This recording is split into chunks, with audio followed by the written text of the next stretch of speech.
What is going on, guys? Welcome back to the channel. So today we're going to do a little bit of carp fishing. Hopefully we can whack a couple of the carp. I kind of have a bad feeling about it. We might struggle a little bit because the water has been so cold the last week. 30 to 38 degree weather at night in the Phoenix metropolitan area. So I'm seeing a lot of dead carp. I'm thinking that cold weather is actually killing them off a little bit. But I'm hoping that we still catch a few. I'm going to chum up the area with some corn. We're going to just throw on a small owner hook, throw it out there. Super finesse, super light, no weight, no nothing. In the meantime, while I'm waiting for that chum to kind of settle in, we're gonna go take a couple casts around with the hair jig, try to catch a couple bass, see what we can do. Hopefully we can at least catch 2 carp. Should be fun, should be a fun outing. Make sure to like, subscribe, hit the bell notification. Let's go whack them. All right, guys, so nothing better than a little bit of golden sweet corn, whole kernel from Winco. Just chum up the area a little bit, get those carp to come around, and man, hopefully we can get on some of them. It'd be pretty freaking wicked. We should. Last year I came here and I did really well. So I'm gonna hope that same tactic works today. All we're throwing is obviously basic sweet corn, and we're gonna throw on a little owner hook, see what we could do. Should be able to whack a few fish. We're gonna let this settle in for at least 2-3 minutes up, and so I'm gonna be able to rig up the rod and, you know, take my time a little bit. I like this kind of fishing because it's super relaxing, and honestly, there's not much to it. Alright guys, so the hook of choice is just a size 4 owner hook right there. Super simple, you don't need a whole lot. These things are like $3 over at Copper State, so go check them out. Super sharp, super durable hooks, easy to get out of any sort of carp's mouth. So we're gonna tie that sucker on, throw on a piece of corn, and test it out, see what we can do. I'll tell you what, I am not a carp fisherman whatsoever. I fish for them maybe like once or twice a year, not too often. But I'll tell you what, it is a really good break from the bass fishing. It's just super calm, super relaxing. You don't have to bring a whole lot of stuff. You bring one rod, a couple hooks, some corn, and you just let the corn settle when you chum, and it's killer. I'm hoping we could get at least 1 or 2. Got 8-pound fluorocarbon by Soft Steel. We're using the 7.2 medium light action Saros rod by Akuma with the 3000 size Samer reel. So pretty good setup for this style of fishing. Light enough so that the fish can fight back and it's pretty fun, but also heavy enough to where we can actually pull them in. There it is right there, guys. 3 pieces of corn, all you need. Make sure that hook stays a little bit exposed just so you can get that hook penetration through the carp's mouth. We should be able to catch some. We've been letting it sit for about 3 minutes now, so hopefully a few carp have moved in, started chowing down on some of the chum that I've thrown in, and shoot. Last year, I came here and I caught, no joke, probably about 15 carp in about 20 minutes. Granted, that was November and we're now in January, so that colder weather might affect them a little bit, but I'm hoping that we can still catch at least maybe 3 to 5 fish. That's always the goal in any sort of canal video. I always want to catch 3 to 5 fish. I think it's at least a solid number to be able to make a decent video. This is the coolest part of fishing, guys, when it comes to carp and catfishing. You're just mellow, you're hanging out, and then out of nowhere you'll just see your line tightening up, start swimming out, you set the hook on it. It is freaking awesome. It's so exciting.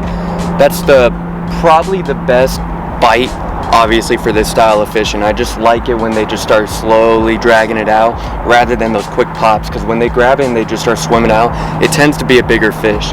When they just do those quick jolts, it's typically a dinky fish. Alright guys, so I just flipped in a totally different area. Not necessarily totally different, but I did cast it down the canal a little bit closer to the ladder. Anytime you see any sort of structure, something as simple as a ladder, bass, catfish, carp, they're all gonna hang around it. So I figured, you know, let's get the bait over there a little bit closer and see if there's something hanging out around there, because I did chum that area also, so we'll see. We will see what happens. All right guys, I saw my line kind of start swimming out. I can't tell if a fish has it or it's how the wind's blowing. That's the only problem when you don't have a weight on, because you don't have that direct tension. But I'd rather have it like this, because then when it starts swimming off, those fish aren't going to feel that tension and drop it. So it's kind of tough to tell when you're actually getting bit like this, unless the fish is super aggressive, just grabs it and starts swimming off right away. But we'll see. It's kind of interesting. It looks weird because it's going up. Yep, there it is. There it is. There it is. I knew it. I knew it. That's so sick.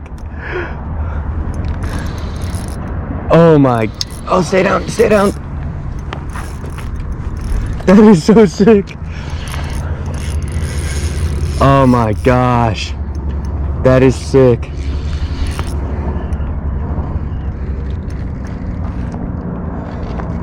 Did I foul hook him? I did. Maybe. I can't tell. Because the corn's up on the line, so it almost looks like I foul hooked him. And the dude is darting around. Like, no, I pinned him. I actually pinned him normally.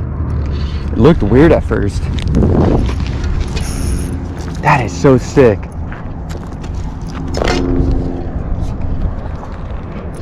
Not a big guy, but hey, we'll take him.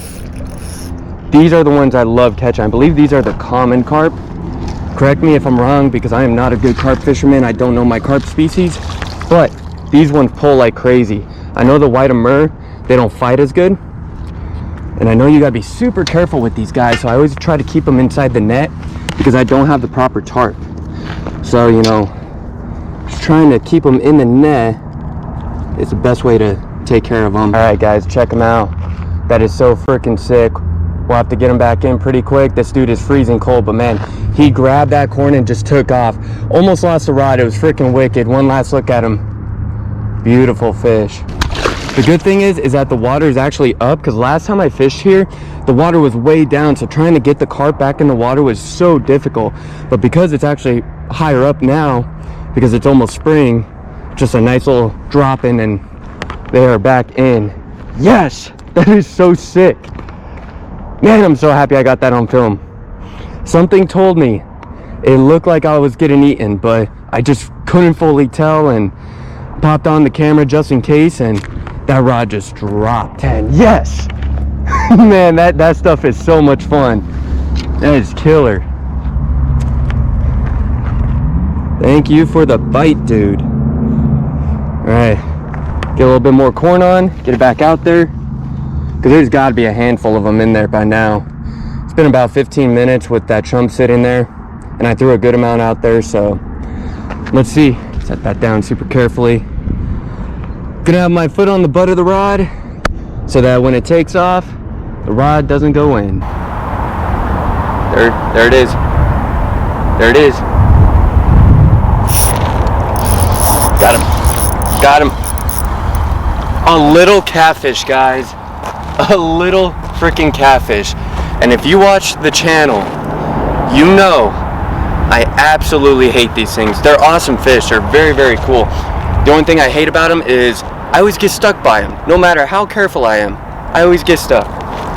So what I do is I'm a giant pansy with them. I always keep them away from me. See, point proven. The flatheads I have no problem with. They work with you, they're very mellow, they don't flop around too much, but these little channels, man, especially when they're little, like little guys like this, man, they flop around like crazy and you can never get a hold of them. At least I can't.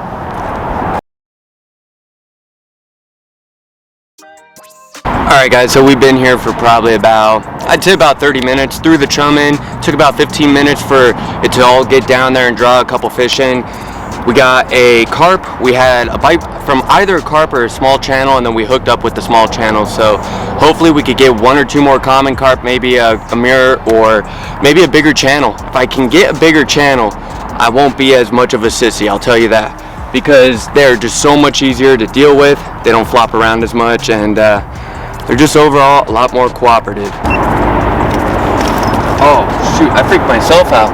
I hit the freaking net and it jolted the rod. I thought I got bit. One thing I like to do is when I'm personally carp fishing, I like to look for smaller canal waves, because I feel like the fish, they're more condensed together, and we're getting bit again. I don't know if you guys can see the line, but the line is kind of shooting out.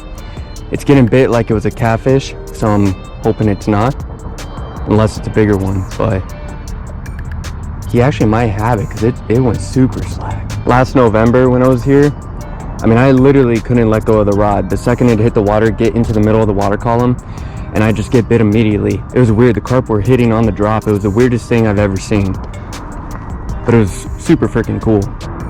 There it is. There it is.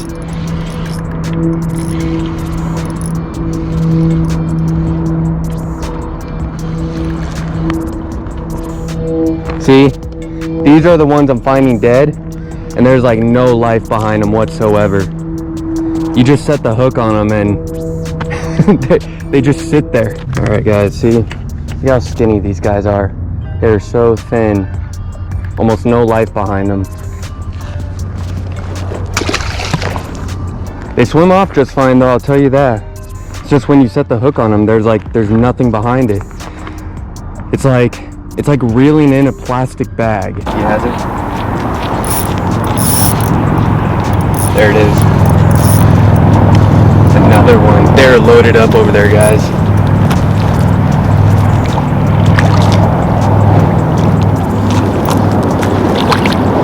This one's got a little more life behind them.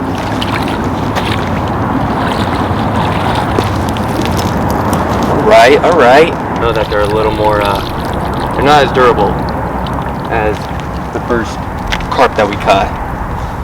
I think the first carp we caught is a grass carp, and then these are common carp. Or I'm mixing them around. And you know, oh, there's one. There he is. Ooh. As I was saying, most of us don't damage property when we're out fishing. We're just out fishing to have fun. Oh, that's a nice carp. That is a nice carp. Oh, he's wrapped around all weird. Nope. He's wrapped around the hook. I mean, his tail. The hook's wrapped around his tail. Line, whatever. I don't even know what I'm saying. There it is. That is so sick. How they just dig and dig and dig.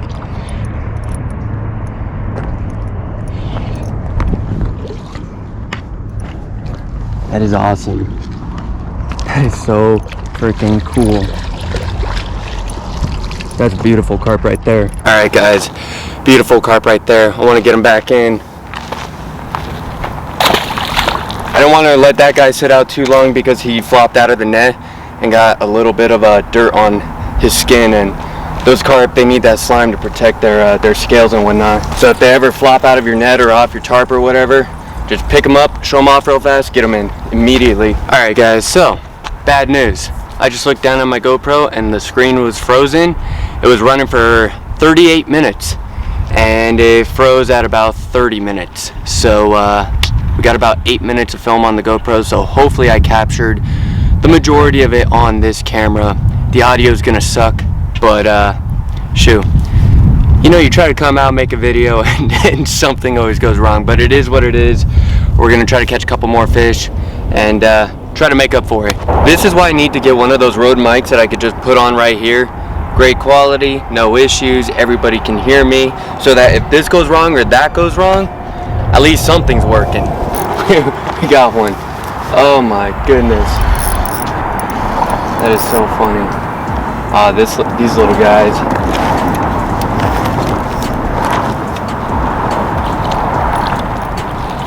Final fish of the day.